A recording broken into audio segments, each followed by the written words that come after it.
बहुत बहुत स्वागत है दोस्तों आप सभी का। आज की ये वीडियो क्लास 12 के बच्चों के लिए काफी इंपॉर्टेंट होने वाली है। जैसा कि आपको पता है 2022-23 के आपके जो मिड टर्म के एग्जाम है वो काफी नजदीक आ चुके हैं। तो इसी को देखते हुए आपके जो सैंपल पेपर है उन्हें हम विद सॉल्यूशन लेके आ रहे हैं। और आज का हमारा जो विषय है वो है जियोग्राफी यानी कि भूगोल। तो ये सैंपल क्वेश्चन पेपर जो है वो मैं आपको पूरा का पूरा कंप्लीट सॉल्यूशन बताऊंगा हिंदी में और इंग्लिश मीडियम के जो बच्चे हैं उनके लिए। और एक चीज और पहले बता देता हूँ कि ये अभी तक का आपका जो लेटेस्ट पेपर पैटर्न है आपके मिड टर्म के एग्जाम के लिए उससे संबंधित है।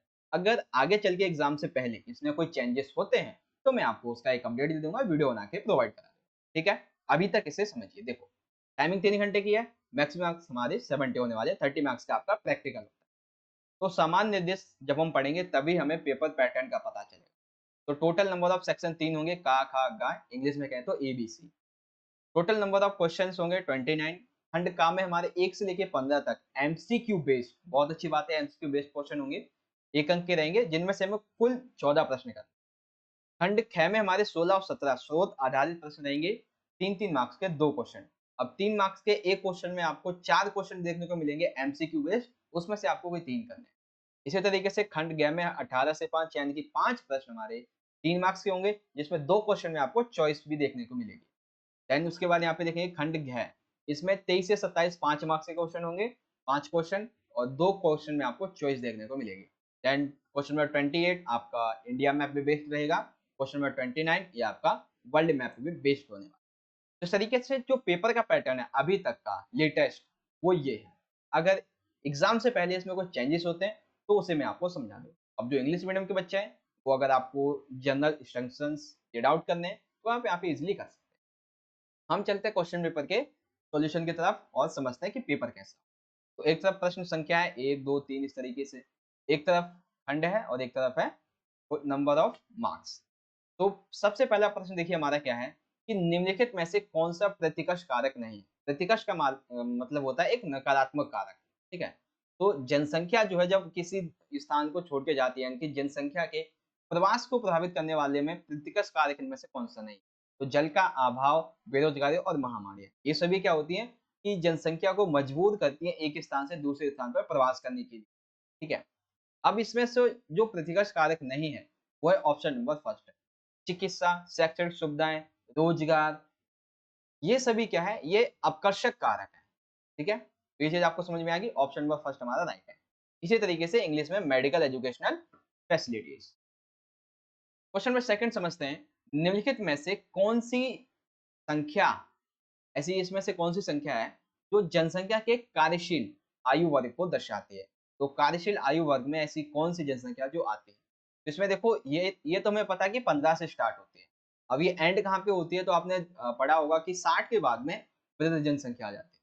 तो 15 से लेके 59 तक ये क्या है, कार्यशील आयु वर्ग की जनसंख्या है। ठीक है, यानी कि उसका प्रतिनिधित्व ये करती है। इसी तरीके से इंग्लिश।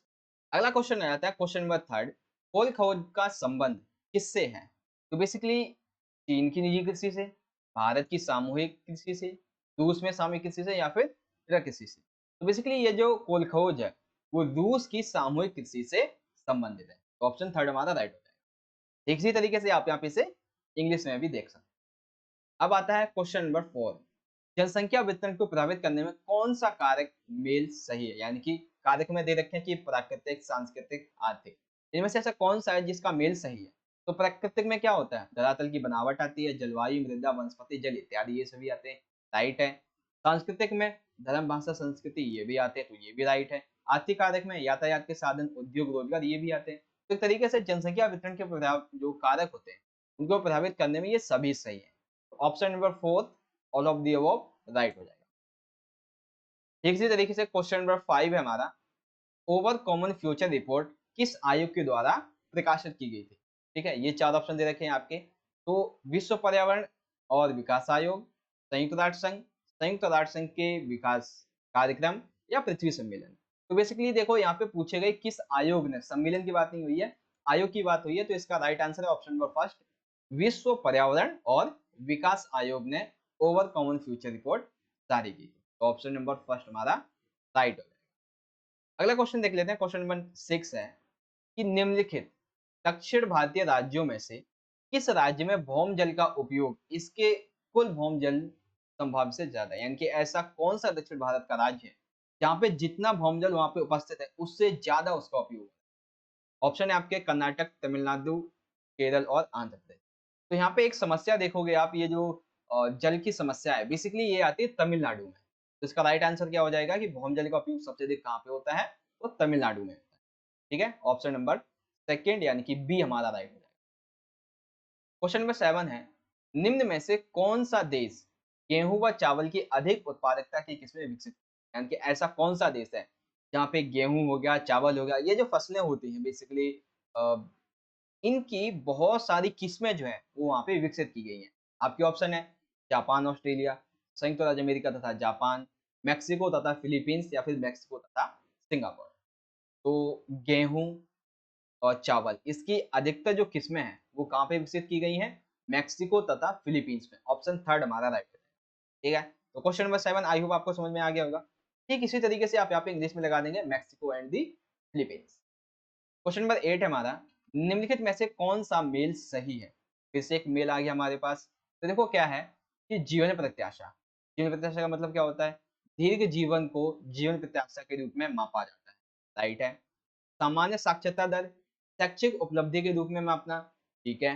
जीवन स्तर, आकलन प्रति व्यक्ति, इसका जो आकलन है वो प्रति व्यक्ति सकल घरेलू उत्पाद के रूप में किया जाता है। तो ये भी राइट है। यानी कि ये जो तीनों के तीनों यहाँ पे दिए हुए हैं, ये तीनों ही राइट है।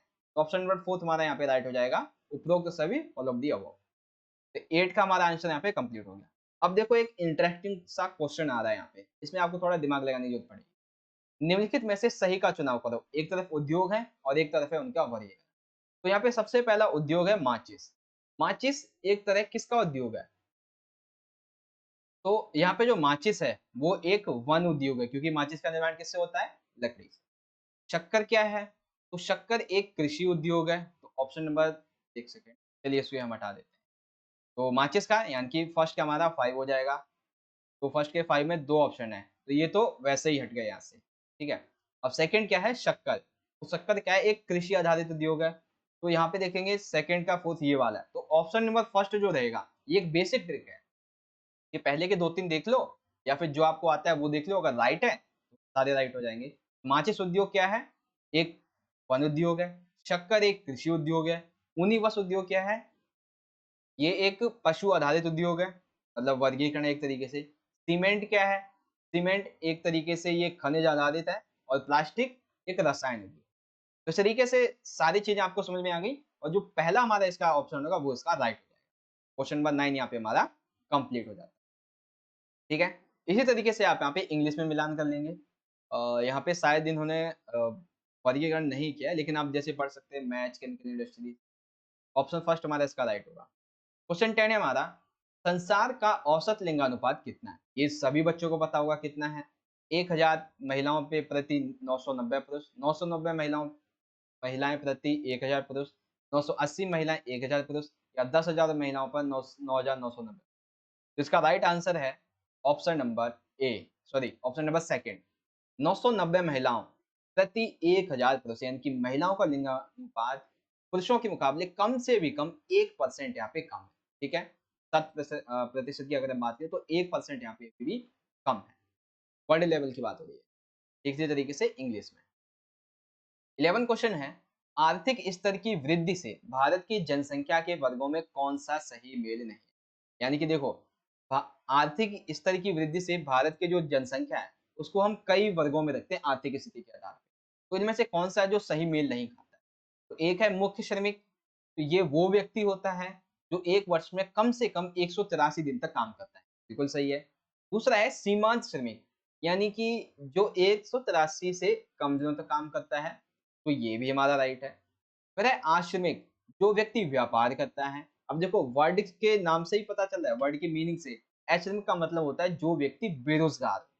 तो आर्थिक स्तर की वृद्धि से भारत की जनसंख्या कौन सा मेल नहीं खाता है? तो ऑप्शन नंबर थर्ड, आश्रमिक, जो व्यक्ति व्यापार करता है, क्योंकि आश्रमिक जो है उसका मतलब होता है बेरोजगार व्यक्ति। समझ गए? क्वेश्चन नंबर 11 का इसी तरीके से यहाँ पे इंग्लिश में समझ। 12 की बात कर लेते हैं। प्रकृति पर मानव प्रयासों की छाप स्पष्ट दिखाई देती है। उपयुक्त कथन के लिए कौन सा उदाहरण सही है? यानी कि प्रकृति जो है, उस पर हमने देखा है कि मानव के प्रयास जो है, मानव ने प्रकृति की अब जो है एक तरीके से अब पहले क्या होता था, मानव प्रकृति की प्रचंडता से डरता था, उसकी पूजा करता था, लेकिन अब उसने इस पर विजय प्राप्त कर ली। तो अब कैसे मानव की छाप प्रकृति पर दिखाई दे? तो पहला, महासागरों और जो समुद्री मार्ग हैं, इनकी खोज करने से और इनके उपयोग करने की वजह से, राइट है। तटों पर समुद्री पतन तथा अंतरिक्ष में उपग्रह प्रक्षेपण, यानी कि समुद्री तटियों पर, पतनों पर, अंतरिक्ष में हर जगह पे आज मानव फैल चुका है, जो कि पहले सिर्फ जंगलों तक ही सीमित था। कृषि करने लगे, नए-नए नगर बसने लगे, पुलों का निर्माण होने लगा। तो एक तरीके से प्रकृति पर अब मानव जो है, उसने अपना राज करना शुरू कर दिया, उसने अपने विकास करना। Option number 4, all the above, उपरोक्त सभी, ये हमारा राइट हो जाएगा। ठीक है? क्वेश्चन नंबर 13 आ जाता है। निम्नलिखित में से किस स्थान पर पहला परमाणु ऊर्जा स्टेशन स्थापित किया? ये तो हमें पता है कि भारत ने अपना सफल परमाणु परीक्षण 1998 में किया था। 1999 के कारगिल युद्ध से 1 साल ही पहले। तो ये हमें पूछा जाना है कि पहला परमाणु ऊर्जा स्टेशन की बात की गई है। परमाणु ऊर्जा स्टेशन। ऑप्शन है तारापुर, नरौर, राणा प्रताप या कलपक्कम। तो इसका राइट आंसर है तारापुर। कहाँ पे हुआ था सबसे पहले? तारापुर।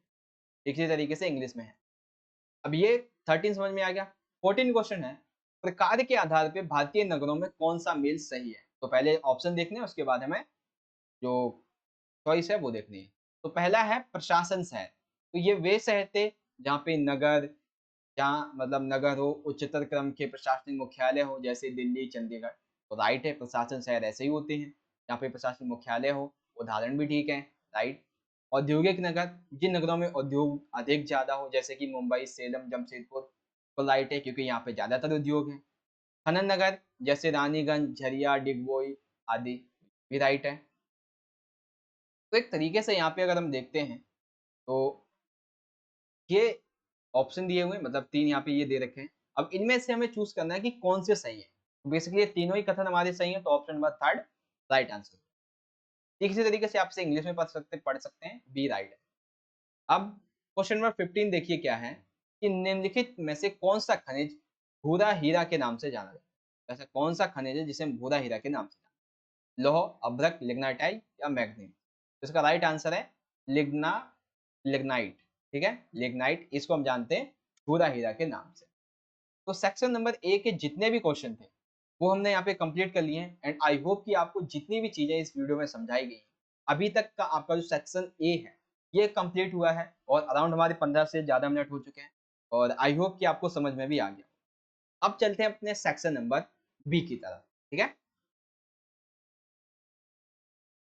तो सेक्शन बी को आप यहाँ पे देख सकते हैं। खंड ख है section B, total number of 6 हैं और पहला क्वेश्चन 3 मार्क्स का। निम्नलिखित अवतरण को ध्यानपूर्वक पढ़िए। तो पढ़ते हैं भाई, अवतरण क्या है? बेसिकली एक इंदिरा गांधी नहर का फोटो दे रखा है ये। अब देखो अवतरण क्या दे रखा है। कई बार अवतरण के जो प्रश्न होते हैं वो उससे अलग भी होते हैं और कई बार इसी के संबंध में।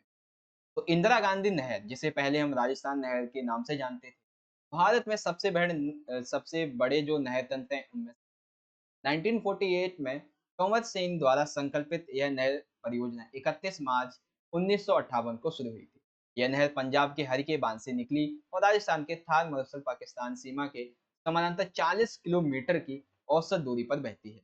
इस नहर तंत्र की कुल नियोजित लंबाई 9060 किलोमीटर है और यह 19.63 लाख हेक्टेयर कृषि योग्य कमान क्षेत्र में सिंचाई की सुविधा प्रदान करेगी।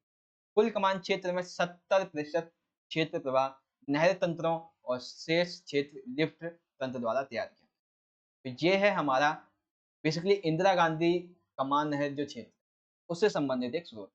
अब देखो स्रोत से संबंधित बहुत ही इजी प्रश्न है।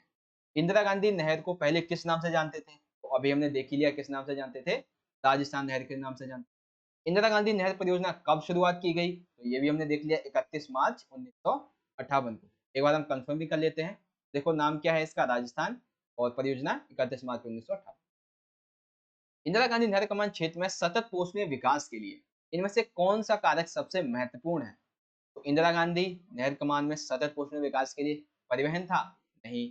परितंत्र? नहीं। भूमि? नहीं। तो राइट आंसर है ऑप्शन नंबर 3, कृषि विकास। अब फोर्थ है यहाँ पे, इंदिरा गांधी नहर कमान क्षेत्र में सतत पोषणीय विकास को बढ़ावा देने के लिए आवश्यक उपायों में जो उपाय किए गए थे इंदिरा गांधी कमांडर क्षेत्र के द्वारा सतत पोषणीय विकास को बढ़ावा देने के लिए, उसमें से इनमें से कौन सा उपाय सही है? तो पहला उपाय ये था कि जल प्रबंधन नीति का कठोरता से क्रियान्वयन किया जाएगा और जल क्रांतता एवं लवणता से प्राप्त भूमि जो है उसका पुनरुद्धार किया जाएगा। इनकी ऐसी भूमि को दोबारा से प्राकृतिक रूप से बनाया जाएगा एक तरीके से। ठीक है? तो ये राइट है। सेकंड है सामान्य जल सघन फसलों को नहीं बोना चाहिए। यानी कि ऐसी फसलें जो मुख्यतः अधिक जल को कंज्यूम करती हैं, वो हम फसलों को नहीं उगाएँगे। ये भी राइट है।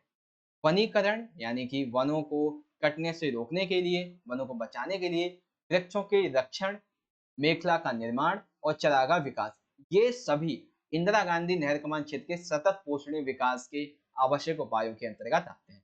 तो ऑप्शन नंबर 4 हमारा यहाँ पे राइट आंसर होगा। ठीक है? तो इस तरीके से आपने यहाँ पे ये समझ लिया कि हमारा जो अवतरण है यानी कि जो स्रोत है वो ये दिया हुआ है इंदिरा गांधी नहर कमान क्षेत्र के बारे में, और इससे संबंधित 4 क्वेश्चन पूछे जाएंगे। इन्हीं 3 का आपको उत्तर देना है। ठीक इसी तरीके से जो इंग्लिश मीडियम के बच्चे वो यहाँ पे इसे रीड आउट कर सकते हैं। Read the following passage carefully. ये पैसेज है हमारा पूरा का पूरा। बात करें इसके क्वेश्चन आंसर की, क्वेश्चन नंबर फर्स्ट का ऑप्शन ए राइट हो जाएगा, बी का हमारा बी राइट हो जाएगा, सी का हमारा ऑप्शन नंबर थर्ड राइट होगा और डी का हमारा ऑप्शन नंबर फोर्थ राइट होगा। अब आता है हमारा क्वेश्चन नंबर 17। ये भी एक तरीके से स्रोत ही है। देखो, अब ये है मानव विकास के बारे में, तो चलिए इसे भी एक बार हम अंडरलाइन कर लेते हैं, फिर इसे भी हम पढ़ेंगे और समझेंगे आखिर क्या।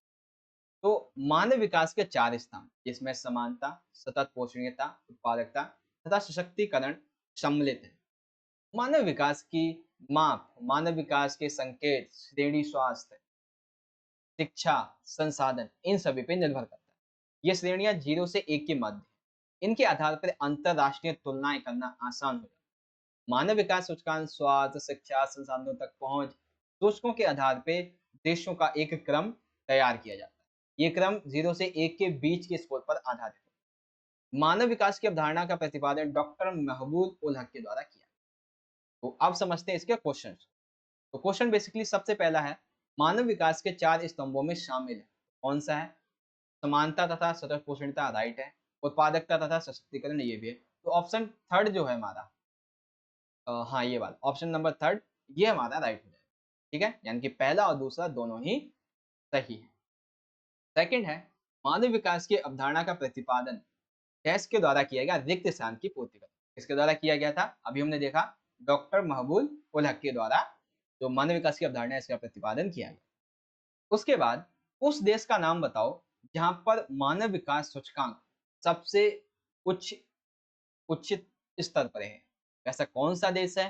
तताबिया है, दक्षिण अफ्रीका, नॉर्वे या फिर ब्राजील। तो इसका राइट आंसर है नॉर्वे। ऐसा देश है जहां पे मानव विकास का सूचकांक सबसे हाईएस्ट है।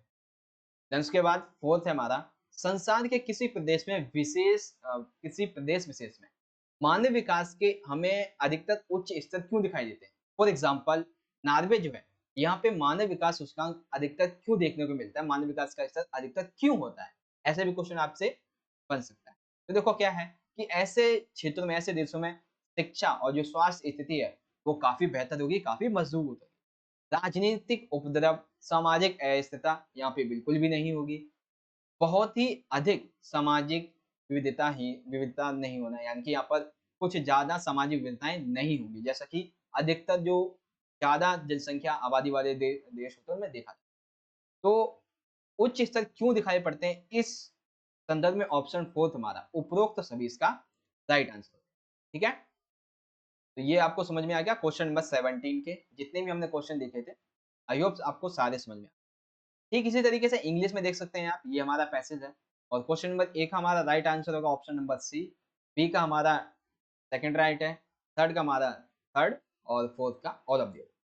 तो अभी तक एमसीक्यू बेस्ड जितने भी आपके क्वेश्चन थे अब यहाँ पे कंप्लीट हो जाते हैं। अब एक भी क्वेश्चन आपका एमसीक्यू बेस्ड नहीं होगा, अब आपको सारे क्वेश्चन लिखने पड़ेंगे। ठीक है? चलिए समझते हैं किस तरीके से। तो खंड गए यहाँ पे देख लेते हैं, सेक्शन नंबर सी स्टार्ट हो गया है।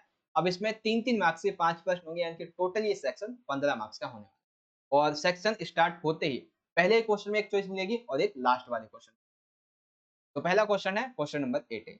पहला क्वेश्चन हमारा है, जनसंख्या संगठन से आप क्या समझते हैं? ठीक है? दूसरा क्वेश्चन इसी में अथवा है, इसी चैप्टर से है, आयु संरचना का क्या महत्व। तो देखो जनसंख्या संगठन, तो कोई भी जनसंख्या जो है, किसी भी जनसंख्या की अगर हम बात करते हैं, तो वो विभिन्न आयु वर्गों में स्त्री, पुरुष इन सभी को मिलाकर।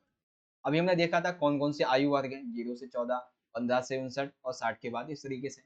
तो ऐसे बहुत से आयु वर्ग मिलकर, जिसमें स्त्री पुरुष होते हैं, ये सभी मिलकर एक जनसंख्या को निर्माण करते हैं। एक तरीके से जनसंख्या संगठन का निर्माण करते हैं।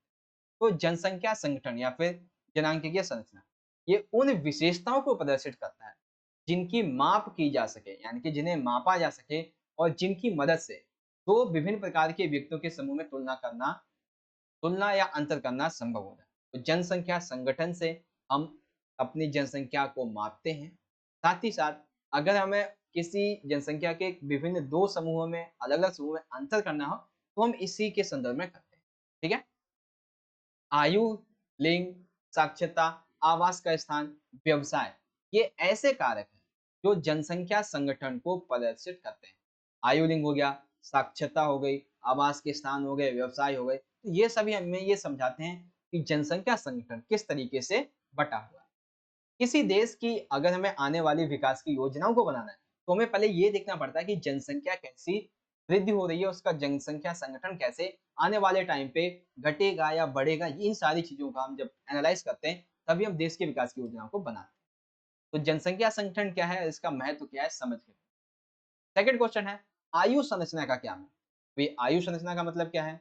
तो देखो आयु संरचना एक देश के जनांकीय तत्व के रूप में सबसे अधिक महत्व। जनांकीय तत्व, एक बहुत बड़ा शब्द है। देखो, आयु संरचना के आधार पे हम ये ज्ञात कर सकते हैं कि विभिन्न आयु वर्गों में कितने तरह के, कितने प्रकार के लोग इसमें सम्मिलित हैं। फॉर एग्जाम्पल, यदि जनसंख्या 0 से 14 आयु वर्ग की है, तो ये जनसंख्या सबसे अधिक होती है। क्यों होती है?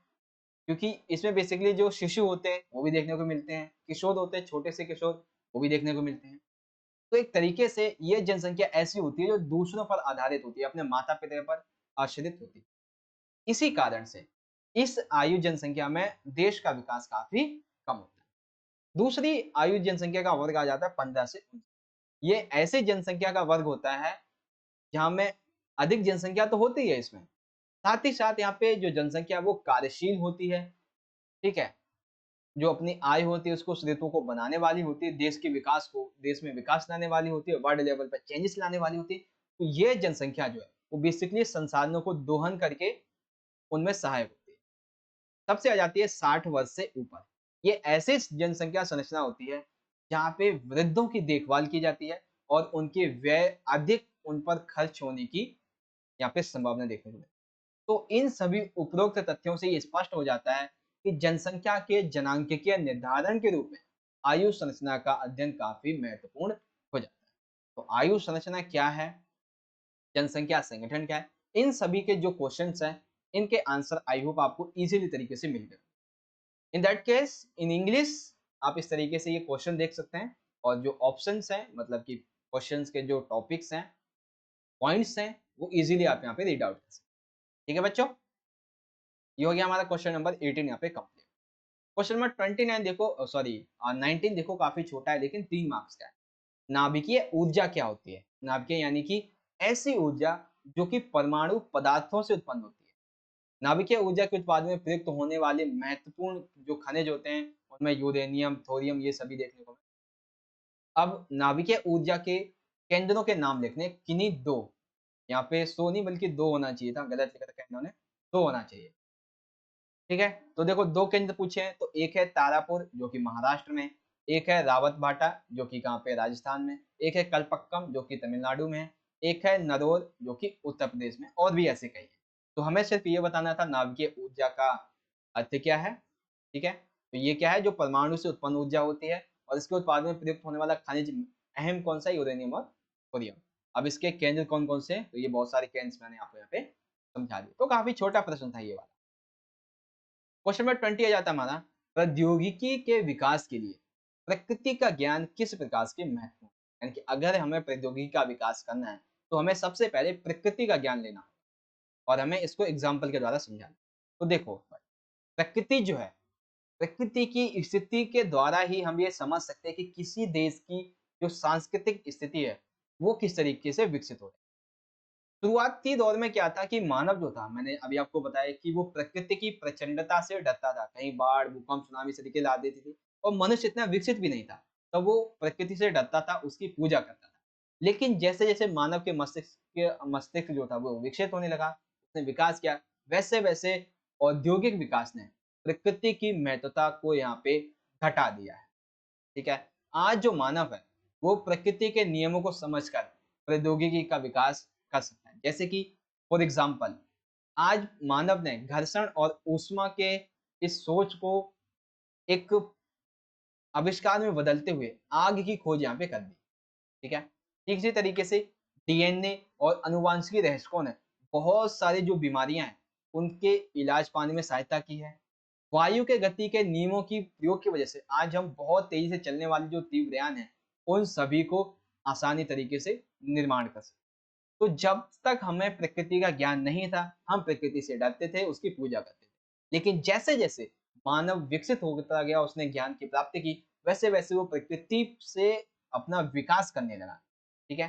फॉर एग्ज़ाम्पल आग की खोज, डीएनए आनुवांशिकी बीमारियों पर विजय प्राप्त करना, अधिक तीव्र गति के वायुयान वगैरह, ये सारी चीज़ें इसमें आप लिखोगे। 20 क्वेश्चन नंबर समझ में आ गया?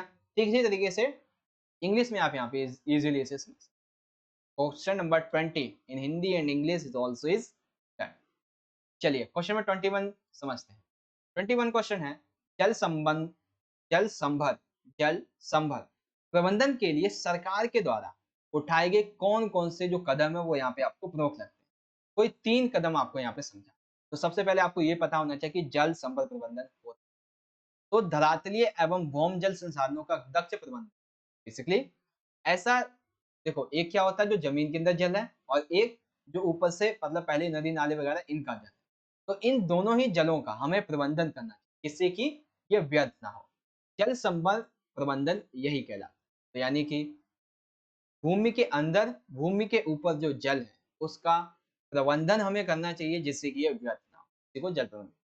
इससे भूमि, जल, पौधे, प्राणी, मानव संसाधन इन सभी को एक विस्तृत तौर पे हम संरक्षण कर सकते हैं। जल संपदा प्रबंधन के लिए कई सरकार ने कदम उठाए।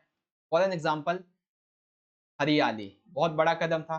केंद्र सरकार के द्वारा ये बहुत बड़ी जल संभर की विकास परियोजना थी। इसके तहत गाँव-गाँव में ग्रामीण जल संरक्षण करके किस तरीके से आप पेयजल की जो समस्या है उसे दूर कर सकते हो। साथ ही साथ आप किस तरीके से मृदा के अपरदन को रोक सकते हो, पेड़ों को बचा सकते हो, मत्स्य पालन और सिंचाई की सुविधा किस तरीके से आप विकसित कर सकते हो, कौन-कौन से संसाधन आप यूज़ कर सकते हो, ये सभी इस हरियाली के इस विकास परियोजना में समझाया गया। दूसरी परियोजना आई नीरू मीरू कार्यक्रम। इसका मतलब है जल और आप जो कि बेसिकली आंध्र प्रदेश में चलाया गया। तो नीरू मीरू कार्यक्रम आंध्र प्रदेश में चलाया गया था जहाँ पर स्थानीय जो लोग थे उन्हें जल और आप इसके संबंध में बताया गया और जल संरक्षण इसके बहुत सारे तरीके बताए गए, जल की महत्वता को उन्हें परिचित करवाया गया था। ठीक है? थर्ड आता है अरवारी पानी संसद। ये बेसिकली राजस्थान में जोहड़ की खुदाई एवं रोक बांध बनाकर जल प्रबंधन किया गया। बेसिकली जोहड़ की खुदाई और उसके रोक के लिए बांध बनाकर जो जल संबंध प्रबंधन है वो यहाँ पे किया गया। साथ ही साथ तमिलनाडु जो है वहाँ पे सरकार ने एक अहम नियम बना दिया कि आप जो भी घर बनाओगे वहाँ पर एक संरचना ऐसी होनी चाहिए जिससे वर्षा का जो जल है वो कुछ हद तक आपके पास सीमित हो जाए, जिसका आप उपयोग नॉर्मली यूज के लिए कर सकते हो। और अगर आपके पास पैसा है तो जो फ़िल्टर मशीनें होती हैं वो आप खरीद सकते हो और इसको आप पेयजल योग्य भी बना सकते हो। तो ये हो गया जल संपदा प्रबंधन क्या होता है और इसके लिए सरकार के द्वारा उठाई गई किन्हीं 3 कदमों का वर्णन। ठीक है? हरियाली, नीति कार्यक्रम, बर्बादी पानी संसद और एक जल संबद्ध जो संग्रहण संरचना है उसका निर्माण होना अति आवश्यक। ठीक इसी तरीके से आप इसको यहाँ पे इंग्लिश में इजीली रीड आउट कर सकते हो कि इस क्वेश्चन में आखिर पूछा क्या है। और ये हमारा आंसर। अब सेक्शन नंबर सी का सबसे आखिरी हमारा प्रश्न यहाँ पे आ जाता है क्वेश्चन नंबर 22। भारत की ग्रामीण बस्तियों के किन्हीं 3 प्रकारों का वर्णन कीजिए। अथवा में दिया हुआ है रोपड़ कृषि की प्रमुख विशेषताएं बताते हुए इसके अंतर्गत किन्हीं 2 फसलों के नाम। बेसिकली रोपड़ कृषि की विशेषताएं क्या है और 2 फसलों। तो सबसे पहले भारत की ग्रामीण बस्तियों के कोई 3 प्रकार। तो बेसिकली पहला प्रकार है यहाँ पे गुच्छित बस्तियां। ये बस्तियां क्या होती हैं? जैसा कि नाम से पता चला गुच्छित यानी कि ये बहुत ही पास-पास में होती हैं, ठीक है? इनमें क्या होता है, इनमें गाँव में आवास स्थान और जो खेत खलिहान होते हैं, ये एक स्पष्ट रूप से हमें दिखाई दे रहे होते हैं। इन बस्तियों का ये जो बस्तियाँ होती हैं बेसिकली आयताकार या फिर आर्य रेखीय इन सभी प्रतिरूप में हमें देखने को मिलती हैं और ज़्यादातर ऐसी बस्तियाँ हमें जो जलोढ़ मैदानी इलाके होते हैं, कि वहाँ पे आसानी से खेती, चरावा ये सब आप कर सकते हो, मत्स्य पालन वगैरह, तो इसीलिए ये हमें जलोढ़ मैदानों के आस-पास दिखाई देती हैं। तो गुच्छित बस्तियाँ क्या हैं? कंप्लीट हो गया। सेकंड आ जाता है यहाँ पे अर्धगुच्छित। बेसिकली गुच्छित का एक बिखरा रूप। तो इसमें क्या होता है कि किसी एक बड़े गाँव में एक समाज का एक बड़ा-सा तबका, जनसंख्या का एक बड़ा-सा तबका क्या होता है, मजबूरी की वजह से या फिर बलपूर्वक उस गाँव से दूर रहने लगता है। तब अर्धगुच्छित बस्तियों का जन्म होता है, इनकी छोटी-छोटी गुच्छित बस्तियाँ। एक तरीके से हम कह सकते हैं, इन गुच्छित बस्तियों से अलग होकर ही ये जो अर्धगुच्छित बस्तियाँ होती हैं, इनका विकास होता है। फॉर एग्ज़ाम्पल कहाँ पे हैं ये? गुजरात, राजस्थान के कुछ इलाके। अब आती हैं पल्ली बस्तियाँ। ये बस्तियाँ जो है बेसिकली गुच्छित बस्तियों का थोड़ा-सा एक विस्तृत रूप है। इसमें क्या होता है कि ये बस्तियाँ हालाँकि अनेक भागों में छोटे-छोटे भागों में बँटी होती हैं, लेकिन इनका नाम एक ही रहता है, ठीक है? मान लेते हैं एक बस्ती यहाँ पे, एक बस्ती यहाँ पे, एक बस्ती यहाँ पे, एक यहाँ पे, एक यहाँ पे। और जो मेन इसका नाम है, मान लेते हैं ए इसका नाम है, तो इस बस्ती का नाम भी ए होगा, इसका भी ए, इसका भी ए। इसी तरीके से बँटी बेशक कहीं पे भी हो, नाम एक ही रहते हैं। इस बस्ती को इकाइयों को स्थानीय स्तर पर हम पन्ना, पाड़ा, पाली, नगड़ा, ढाड़ी ये कुछ नाम है पल्ली बस्तियों के जिन्हें नाम से जानते हैं। ऐसा गांव में मध्य व निम्न गंगा के मैदान, छत्तीसगढ़, हिमालय के निचली घाटियां यहाँ पे हमें ज्यादातर देखने को मिलते हैं। तो बस्तियों के भारत में ग्रामीण बस्तियों के प्रकार कौन-कौन से हैं? जिसमें हमने गुच्छित बस्तियां, अर्धगुच्छित और पल्ली बस्तियां इन सभी को समझा है। आई होप आप समझ गए। अब बेसिकली हमें बताना है दोपड़ कृषि की विशेषताएं और दो फसलों के नाम। तो देखो यहाँ पे आप देख सकते हो और इंग्लिश में तब तक चाहे तो आप नीचे रीड आउट कर सकते हो। रोपड़ कृषि की प्रमुख विशेषता है। बेसिकली रोपड़ कृषि के लिए हमें एक बहुत बड़ा खेत यानी कि बहुत ही विस्तृत आकार चाहिए होता है। इसमें बहुत ही अधिक पूंजी का निवेश चाहिए होता है। यहाँ पे उच्च प्रबंध किया जाता है, वैज्ञानिक तकनीकों का यहाँ पे उपयोग किया जाता है। इसमें फसल के उत्पादन पर ज्यादा ध्यान केंद्रित किया जाता है। रोपण कृषि की फसलें जो होती हैं उन्हें एक बार रोप कर कई वर्षों तक फसल ली जाती है। यानी कि एक बार रोपण किसी की फसल को हमने लगा दिया, फॉर एग्जाम्पल चाय है, कॉफी है, रबड़ है, कपास है, गन्ना, केला, अनानास, इन सभी को एक बार हमने रोपण कर दिया तो आने वाले कुछ वर्षों तक हम इनसे जो अपना उत्पादन है वो हम ग्रहण कर सकते हैं। ठीक है? और एग्जाम्पल भी मैंने आपको बता दिया। रोपण कृषि की ये कुछ विशेषताएं हैं और ये इसके कुछ एग्जाम्पल है। तो question number 22 in Hindi is complete. अब जो इंग्लिश मीडियम के बच्चे हैं वो यहाँ पे देख सकते हैं, describe any three types of rural settlement in India. कौन कौन सी क्लस्टर सेटलमेंट है, सेमी सेटलमेंट है एंड पैरिश सेटलमेंट। एक तरीके से इंग्लिश में यहाँ पे फीचर्स बताने हैं हमें प्लांटेशन एंड एग्रीकल्चर के, और दो हमें कोई एग्जाम्पल दे। देख सकते हैं यहाँ पे ये लिखा है। तो सेक्शन नंबर सी खंड ग यहाँ पे कंप्लीट हो जाता है हमारे, जिसमें 3-3 मार्क्स के टोटल हमारे 5 क्वेश्चन। ठीक है, तो इस तरीके से ये कंप्लीट हो जाता है। आगे चलते हैं अगले सेक्शन की। सेक्शन नंबर डी 5 मार्क्स के 5 प्रश्न और 2 क्वेश्चन में चॉइस। क्वेश्चन नंबर 23 विश्व जनसंख्या वितरण और उसके घनत्व को प्रभावित करने वाले प्राकृतिक तथा आर्थिक, ठीक है, वर्ल्ड लेवल पर जनसंख्या के घनत्व और वृद्धि को और वितरण को प्रभावित करने वाले जो प्राकृतिक और आर्थिक कारक हैं, ये हमें समझाना। दो ही कारक हैं, प्राकृतिक और आर्थिक, ये समझाना। दूसरा है कि अगर जनसंख्या बढ़ती है किसी देश की तो उस पर वहां पर कैसा प्रभाव उस देश पर पड़ता है। तो ये तो थिंकिंग बेस का क्वेश्चन। चलिए क्वेश्चन फर्स्ट को समझते हैं। तो बेसिकली नॉर्मल ये देखा जाता है, लोग जो है वो उस स्थान पे ज्यादा रहना पसंद करते हैं जहाँ पे उन्हें आसानी से भोजन, पानी, घर बनाने के लिए उपयुक्त सामान ये सभी मिल जाए। तो नॉर्मली लोग ऐसे स्थानों पे रहते हैं। अब इसमें प्राकृतिक कारक भी आ जाते हैं, आर्थिक भी आ जाते हैं। तो प्राकृतिक कारक में क्या क्या इसमें सम्मिलित होता है? प्राकृतिक कारक में सबसे पहला आता है उच्चावच। उच्चावच यानी कि स्थान की ऊंचाई। फॉर एग्जाम्पल पर्वतीय, पठारी या उबड़ खाबड़ वाले जो प्रदेश होते हैं, यहाँ पे जनसंख्या में ना के विपरीत मिलती है। इसी के विपरीत जो मैदानी इलाके होते हैं, जो समतल इलाके होते हैं, वहां पे लोग अधिक रहना पसंद, क्योंकि यहाँ की भूमि काफी उपजाऊ होती है, यहाँ पे कृषि की जा सकती है। नदियां भी यहाँ पे होती हैं, जिससे जिसकी वजह से जो है सिंचाई वगैरह आसानी से की जा सकती है। इसीलिए नदी घाटी, गंगा, ब्रह्मपुत्र, हांगो ऐसी नदियों के आसपास ये ज़्यादा जनसंख्या हमें देखने को मिलती है। सेकंड है जलवायु। तो बेसिकली जो अधिकतर लोग हैं, ना तो वो ज़्यादा गर्म में, ना ही तो ज़्यादा ठंडे भागों में रहते हैं, बल्कि वो ऐसी जलवायु की दशा में रहते हैं जहाँ पे एटमॉस्फेयर उनके वातावरण के अनुकूल हो, ठीक है? जैसे शीतोष्ण, मानसूनी प्रदेश यहाँ पे जनसंख्या आपको देखने को ज़्यादा मिलेगी। अगला आ जाता है मृदा। तो हमने बेसिकली अपने जीवन जीने के लिए हमें किसी की आवश्यकता होती है, सब्जियों की, भोजन की। तो जहाँ पर उपजाऊ मिट्टी वाले क्षेत्र होंगे, जहाँ पे खाद्यान्न आसानी से किया जा सकता है और अच्छी मात्रा में किया जा सकता है, फसलें अच्छी हो सकती हैं, तो हम उसी स्थान पे बसना पसंद करते हैं। और प्रति हेक्टेयर उपज अधिक हो, इसीलिए नदी घाटी ये उपजाऊ वाले क्षेत्र होते हैं और ये इसीलिए बसे हुए। फिर आते हैं खनिज पदार्थ। तो बेसिकली एक टाइम को हम ये तो मान सकते हैं कि अगर जलवायु जो है, वो थोड़ी-सी अगर ऊपर-नीचे होगी तो चलेगा।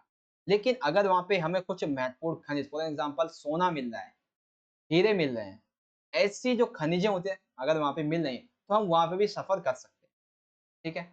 उदाहरण के लिए सऊदी अरब के भीषण गर्मी वाले जो एरिया है, वहाँ पे तेल मिलता है, तेल निकलता है। तो वहाँ पे लोग रहते हैं और वहाँ से तेल निकाल के अच्छा खासा व्यापार भी करते हैं। अगला आता है वनस्पति। तो बेसिकली ऐसे एरिया जो ज़्यादा बसे हुए होते हैं, मतलब कि ज़्यादा ऑलरेडी पहले से ही वहाँ पे पेड़-पौधे हों, वहाँ पे ज़्यादा लोग रहना नहीं पसंद करते, वहाँ पे जनसंख्या अधिक नहीं पाई जाती। इसके अलावा कुछ ऐसे एरिया जहाँ पे पेड़-पौधे भी ठीक-ठाक मात्रा में हो और जहाँ पे रहने लायक भी घर आसानी से बनाया जा सके, जैसे कि कोणधारी वन, यहाँ पे अधिकतर जनसंख्या देखने को मिलती है। तो प्राकृतिक कारक में आप उच्चावच, भूमि की ऊँचाई, जलवायु, नॉर्मल जलवायु में, मृदा, उपजाऊ खनिज पदार्थ, जलवायु अगर होगी नॉर्मल, वो भी चलेगा। अगर खनिज सही मिल रहा है तो रह लेंगे। वनस्पति जहाँ पे कम मतलब नॉर्मल हो वहाँ पे। फिर आते हैं आर्थिक कारक। आर्थिक कारक में सबसे पहला है परिवहन का विकास। तो बेसिकली लोग जो है वो इस स्थान पर ज़्यादातर रहना प्रेफ़र करते हैं कि जहाँ पे उन्हें आसानी से आने-जाने के लिए दूर क्षेत्रों तक आने-जाने के लिए परिवहन के बेहतर साधन मिल सकें। जिससे कि वो किसी भी जगह आसानी से आ जा सकें। नगरीकरण तथा औद्योगिक क्षेत्रों में बेसिकली ऐसे क्षेत्र जो नगरीकृत हैं, औद्योगिक क्षेत्र हैं, यहाँ पे उद्योग और नगरीय केंद्रों के बीच में जनसंख्या घनत्व को आकर्षक करने का ये सबसे बड़ा कारण है। फिर आता है रोजगार। तो लोग गाँव को छोड़कर शहरों में रोजगार की तलाश में जाते हैं, जो मतलब रोजगार की तलाश में प्रवास करते हैं। क्यों करते हैं? ताकि वो अपने घर की आर्थिक स्थिति को बेहतर बनाएँ।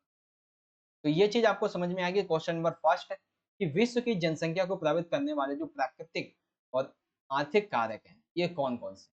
प्राकृतिक कारक में हमने ये देख लिए और आर्थिक कारक में ये। अब आ जाता है कि यदि किसी देश की जो जनसंख्या है, वो तीव्र गति से वृद्धि करती है, तो वहाँ पे किस-किस तरह की समस्याएँ उत्पन्न हो जाती हैं? तो सबसे पहली समस्या आती है यहाँ पे भोजन की समस्या।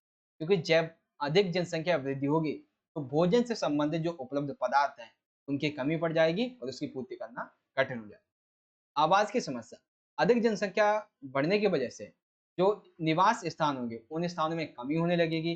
लाखों लोग झुग्गी तथा झोपड़ियों में रहने के लिए मजबूरन हो जाएँगे। कई लोगों को तो रोड, सड़कों पे रहने के लिए मजबूर होना पड़ेगा। कई लोग अपना देश छोड़कर दूसरे देश में जाकर शरणार्थी के रूप में भी रहने के लिए मजबूर हो जाएँ। बेरोज़गारी, बेसिकली जब अधिक जनसंख्या होगी, उद्योग उतने नहीं होंगे, तो बेसिकली एक बहुत बड़ी बीमारी फैलेगी जो कि होता है बेकारी यानी कि बेरोज़गारी। आर्थिक विकास कम हो जाएगा, रोज़गार कम हो जाएगा और बेरोज़गारी बढ़ जाएगी। स्वास्थ्य, अधिक जनसंख्या बढ़ने की वजह से शहरों में गंदगी बढ़ेगी तो स्वास्थ्य, सफाई इन सभी का जो स्तर है वो नीचे चला जाएगा और कई प्रकार की बीमारियाँ हमारे जीवन में घर कर लेंगी। और एक निम्न जीवन स्तर। इससे क्या होगा कि निम्न जीवन स्तर का मतलब हो गया कि व्यक्ति के पास में उसकी मूलभूत आवश्यकताएँ भी नहीं होंगी। रोज़ी मतलब रोटी, कपड़ा और मकान ये होगा ही नहीं। तो उसका स्वास्थ्य, उसका जीवन एक तरीके से नर्क के समान हो जाएगा। लोग वर्तमान में तो गरीबी रेखा के नीचे जी रहे हैं और भविष्य में अगर जनसंख्या बढ़ती है तो और ये ज़्यादा बढ़ेगा। बढ़ती जनसंख्या की वजह से खाद्यान्नों की पूर्ति के लिए कृषि योग्य जो भूमि होती है उस पर दबाव बढ़ रहा है, जिसकी वजह से हम बहुत सारे अधिक रसायनों का उपयोग कर रहे हैं जिससे प्रदूषण भी होता है। जनसंख्या वृद्धि के कारण कीमतें बढ़ रही हैं, यानी कि जो हमारे पास संसाधन है उनकी कीमतें बढ़ती जा रही हैं और वो संसाधन भी कम होते जा रहे हैं। ठीक है? तो इस तरीके से ये आपको समझ में आ गया कि यदि किसी देश की जनसंख्या बढ़ती है तो उसपे किस तरह से आर्थिक और सामाजिक प्रभाव हमें यहाँ पे देखने को मिलते हैं। सारी चीज़ें यहाँ पे आपको अच्छे से समझा दी गई हैं। समझ में आई हो तो वीडियो को लाइक शेयर करना। अब देखो यहाँ पे इंग्लिश में, discuss the natural and economic factors affecting population distribution and density in the world. And option में है, what happens when the population of a country increase at a rapid rate. अब देख सकते हैं यहाँ पे पहले नेचुरल फैक्टर क्या होता है जनसंख्या के प्रभावित करने वाले, और उसके बाद इकोनॉमिक फैक्टर्स क्या होते हैं जनसंख्या को प्रभावित करने। ठीक है, natural factor then economic factor, उसके बाद कि पॉपुलेशन ग्रोथ यदि ज्यादा होती है तो वहां पे किस किस तरह की समस्याएं सामने आएं। ये हो गया आपका क्वेश्चन नंबर 23। आगे बढ़ते हैं क्वेश्चन नंबर 24। जनसंख्या वृद्धि दर क्या है? और भारत में जनसंख्या वृद्धि में 20वीं शताब्दी के प्रारंभ से लेकर अभी वर्तमान तक जो 4 प्रवृत्तियां स्पष्ट दिखाई देती हैं, हमें उनका वर्णन करें। 1 मार्क्स है जनसंख्या वृद्धि दर का, और 4 मार्क्स है प्रवृत्ति। तो जनसंख्या वृद्धि दर क्या होती है? तो किसी विशेष क्षेत्र में एक विशेष समय अंतराल के बीच, फॉर एन एग्जाम्पल 1901 से 1921 हम मान लेते हैं, इन टोटल 20 सालों के बीच में जनसंख्या का जो परिवर्तन हुआ है, मान लेते हैं यहाँ पे 1900 में पहले 100 व्यक्ति थे, अब 1921 में टोटल 110 हो गए। तो इसमें जनसंख्या का जो परिवर्तन हुआ है उसे प्रतिशत रूप में जब व्यक्त किया जाता है उसी को जनसंख्या वृद्धि दर कहते हैं। अब देखो 4 प्रवृत्तियां कौन कौन सी है। पहली प्रवृत्ति आई है स्थिर वृद्धि। स्थिर वृद्धि की अवस्था है जिसमें बेसिकली क्या हो कि वृद्धि कम हो, 1921 से पहले की। तो 1901 से 1921 तक की अवधि को भारत में जनसंख्या की वृद्धि कम रही थी, स्थिर अवस्था कहते हैं, क्योंकि इस दौरान वृद्धि काफी कम थी। यहाँ तक कि 1991 और 1911 और 1921 के बीच में जनसंख्या जो वृद्धि दर थी वो काफी कम दर्ज की गई थी। क्यों? क्योंकि यहाँ पे मृत्यु दर और जन्म दर वो काफी ज्यादा ऊंची हुई। उसके बाद है निरंतर वृद्धि की अवधि 1921 से क्या हुई, यानी कि जनसंख्या जो वृद्धि दर थी वो निरंतर बढ़ती गई। क्यों बढ़ती गई? क्योंकि स्वास्थ्य सेवा इन सभी में वृद्धि हो चुकी और जिससे मृत्यु दर में भी कमी आ रही थी। तीव्र गति की अवधि 1951 से 81, यानी कि ऐसी अवधि जिसमें जनसंख्या विस्फोट हुआ। तो इस अवधि को भारत में जनसंख्या विस्फोट की अवधि इस नाम से भी जाना जाता है। इस दौरान मानव ने कार्यों में तेजी से विकास कर लिया था, बेहतर चिकित्सा सुविधाओं में विकास कर लिया था, बेहतर जीवन के गुण उसने विकसित कर लिए थे। इन सभी की वजह से जो जन्म दर थी वो काफी तेजी से बढ़ रही थी और मृत्यु दर काफी कम हो रही थी। इसीलिए इसे जनसंख्या विस्फोट की अवधि भी कहा जाता है।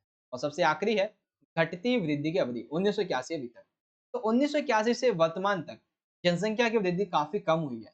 ठीक है, क्योंकि यहाँ पे विवाह की औसत आयु में चेंज किया गया। ठीक है, स्त्री अधिकारों को सुरक्षा दी गई है, जनसंख्या नियंत्रण के बहुत सारे उपाय चलाए गए हैं। इस वजह से जनसंख्या की वृद्धि जो काफी कम हो गई और लोगों को इस बात का पता चल चुका है कि अगर जनसंख्या वृद्धि होगी तो भविष्य में किस किस तरह की जनसंख्या से संबंधित हमें जो परेशानियां वो देखने को मिलेंगी। जैसा कि भी हमने क्वेश्चन 23 का जो ऑप्शन वाला क्वेश्चन है उसमें डिस्कस किया। तो जनसंख्या वृद्धि दर होती क्या है, इसकी 4 अवस्थाएं कौन कौन सी है। आई होप आपको ये अच्छे से समझ में आ गया। इसी तरीके से आप इसे इंग्लिश में देख लेते हैं। What is the population growth rate? Four trends are clearly visible in India's population growth from the beginning of the 20th century to the present. Describe. तो सबसे पहले पॉपुलेशन ऑफ ग्रोथ क्या होती है?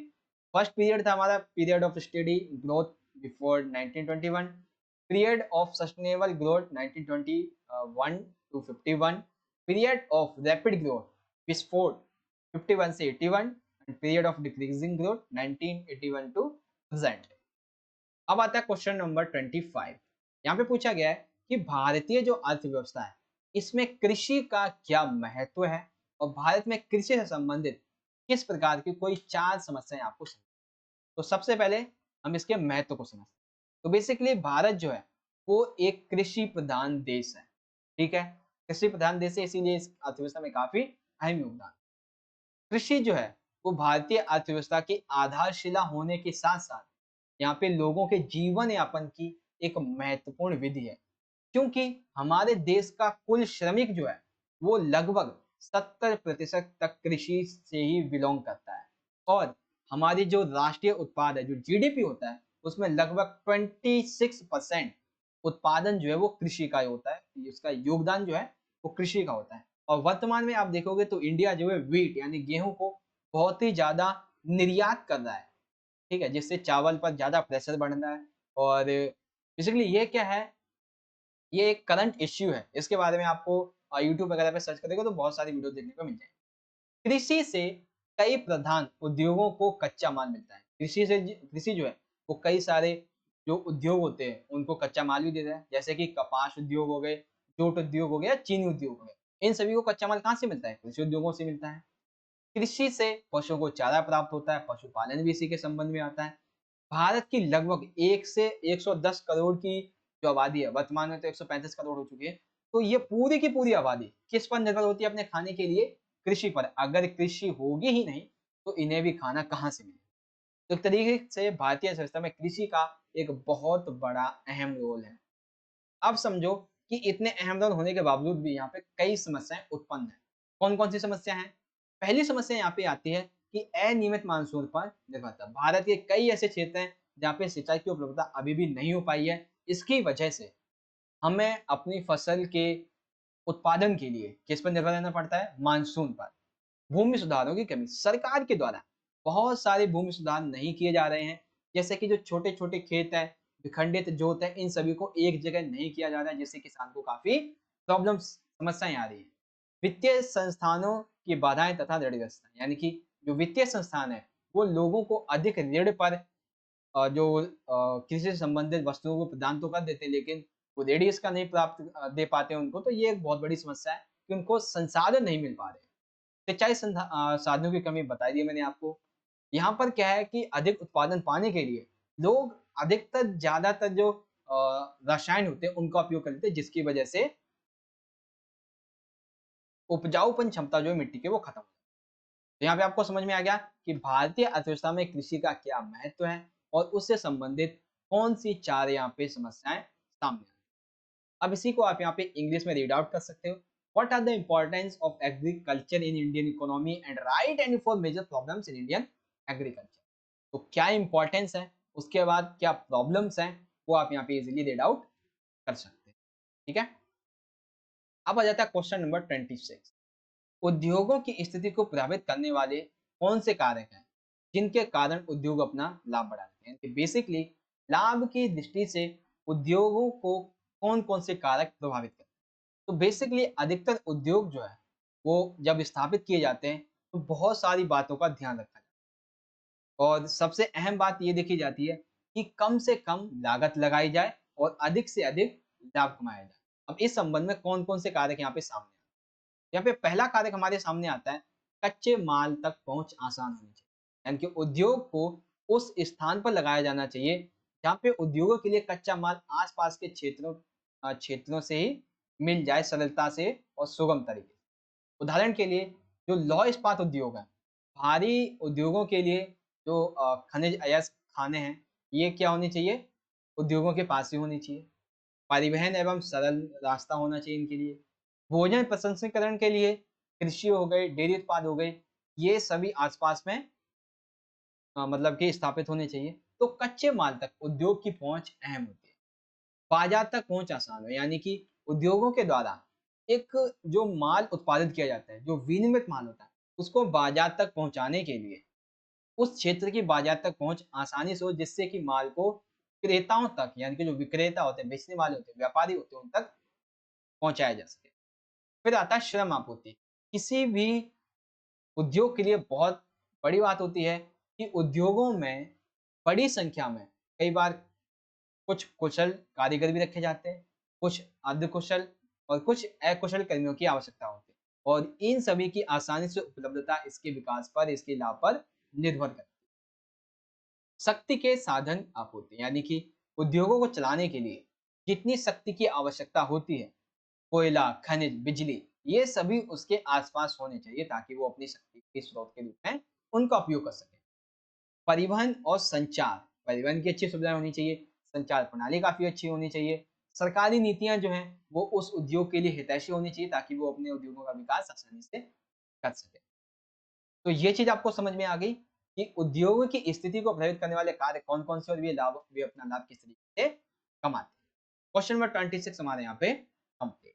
अब जो इंग्लिश मीडियम के बच्चे हैं वो भी आप इसे यहाँ से आसानी से रीड आउट इसको इजीली कर सकते हैं। ठीक है? समझ में आ गया आप सभी को? Question number 26। 27 समझते हैं। बेसिकली इसमें 2 क्वेश्चन है। पहला क्वेश्चन है, जल संसाधनों के कम होने के कोई 2 कारक हमें समझाने हैं। इसमें दूसरा क्वेश्चन पूछ लिया गया है कि भारत में जल प्रदूषण को नियंत्रित करने के लिए कोई 2 वैधानिक उपाय लिखने हैं। ठीक है? उपायों के नाम लिखने हैं। अथवा में क्या है कि भारत में पाए जाने वाले जो खनिज संसाधन हैं, इनकी कोई 3 विशेषताएँ बतानी है और भविष्य में आने वाले टाइम पर जो सौर ऊर्जा है, वो भविष्य में एक उज्ज्वल ऊर्जा का सोर्स होने कैसे। तो सबसे पहले जन संसाधनों के कम होने के उत्तरदायी कारक और फिर रोकने के उपाय। तो यहाँ पे सबसे बड़ा कारण आता है अत्यधिक उपयोग। तो बेसिकली जैसे-जैसे जनसंख्या बढ़ती जा रही है, उसकी वजह से जल संसाधन जो है, उन पर दबाव बन रहा है, उनका उपयोग अधिकतर होता है। साथ ही साथ घरेलू औद्योगिक क्षेत्र, ऐसे क्षेत्रों में कई बार इनका दुरुपयोग भी हमें देखने को मिलता है जो कि नहीं होना चाहिए। फिर यहाँ पे बात आती है नगरीय क्षेत्रों तथा धरातलीय का कंक्रीट होना। बेसिकली ऐसे नगरीय क्षेत्र जहाँ पे सड़कें जो पक्की सड़कें कंक्रीट युक्त हैं, वहाँ पे पानी क्या होता है कि रोडों के माध्यम से नालियों में चला जाता है, गंदा हो जाता है और रोड से वो पानी जमीन के अंदर नहीं जा पाता है।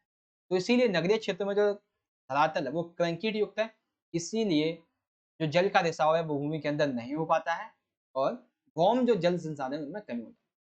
वर्षा जल संग्रहण के संदर्भ में जागरूकता में कमी। कई लोगों को इस महत्व का पता ही नहीं है कि वो अपनी जल से संबंधित जो समस्याएं हैं, उनका आसानी से निवारण कर सकते हैं अगर वो वर्षा के जल को संग्रहण करें। आप देखते होंगे हजारों टन पानी मात्र कुछ ही मिनटों में खराब हो जाता है। हालाँकि कुछ पानी धरती में चला जाता है भौम संसाधन के रूप में, लेकिन जो नालियों में चला जाता है या छत पे जो पानी होता है वो पाइप से माध्यम से गटर में चला जाता है। अगर उसे हम जल संरक्षण कर लेते हैं, तो उससे आप अपने बहुत सारे जो काम है वो इज़िली कर सकते हैं। सिंचाई में अति उपयोग, जैसे-जैसे जनसंख्या बढ़ती जा रही है, उसी वैसे-वैसे खाद्यान्न आपूर्ति के संसाधन उन पे दबाव पड़ रहा है, कृषि पे दबाव पड़ रहा है, तो कृषि में उत्पादन के लिए जो सिंचाई है, उसमें अत्यधिक जलों का उपयोग अत्यधिक जो जल है, उसका उपयोग किया जा रहा है, जो कि सही नहीं है। इससे भौम जल के जो संसाधन है, वो इसमें कमी ला रहे हैं। तो ये चीज़ तो हमको समझ में आ गई कि भारत में जो भौम जल संसाधन है, इसके क्या कारण है कम होने के। अब उपाय कौन-कौन से किए गए? तो बहुत से उपाय किए गए हैं। जल अधिनियम लाया गया था 1974 में, बेसिकली प्रदूषण पर निवारण और नियंत्रण के लिए। फिर पर्यावरण सुरक्षा अधिनियम लाया गया था 1986 में। जल उपकर अधिनियम लाया गया था 1977। तो ऐसे बहुत से वैधानिक उपाय हैं, जो सरकार के द्वारा किए गए। इसी तरीके से अभी हमने देखा था निर्मूल कार्यक्रम जो था, हरियाली कार्यक्रम जो था और एक और था अभी हमने देखा था हल्द्वानी पानी संसद और तमिलनाडु में घरों पर एक जो वर्षा संग्रहण के लिए अहम संरचना बनाना महत्वपूर्ण हो गया था, वो बात भी हमने देखी थी। तो ऐसे बहुत से आप इसमें पॉइंट लिख दो। तो क्वेश्चन नंबर 27 का पार्ट 1 हमारा कंप्लीट हो गया। अब अथवा समझेंगे कि खनिजों की क्या विशेषताएँ हैं भारत के और सौर ऊर्जा का भविष्य किस तरीके से उज्जवल। तो देखो, अथवा है, भारत में पाए गए जो खनिज हैं, उनकी विशेषताएँ निम्नलिखित हैं। तो सबसे पहला, भारत में जो खनिज है, वो क्षेत्र अलग-अलग क्षेत्रों में असमान रूप से वितरित है। कहीं पे कुछ, कहीं पे कुछ, कहीं पे कुछ, कहीं पे और एक जगह पे कुछ पाया गया तो दूसरी जगह पे वही अलग जगह पे पाया जाए तो ऐसे मतलब असमान रूप से वितरित है। अधिक गुणवत्ता वाले खनिज जो है, वो कम गुणवत्ता वाले खनिजों की तुलना में कम मात्रा में पाए जाते हैं। यानी कि भारत में अधिकतर जो अधिक गुणवत्ता वाले खनिज हैं, वो कम पाए जाते हैं, जबकि कम गुणवत्ता वाले खनिज यहाँ पे हमें ज़्यादा देखने को मिलते हैं। जैसा कि हमें पता है कि खनिज जो है, हमें आने वाले टाइम पे वो खत्म होते हुए नज़र आएँगे।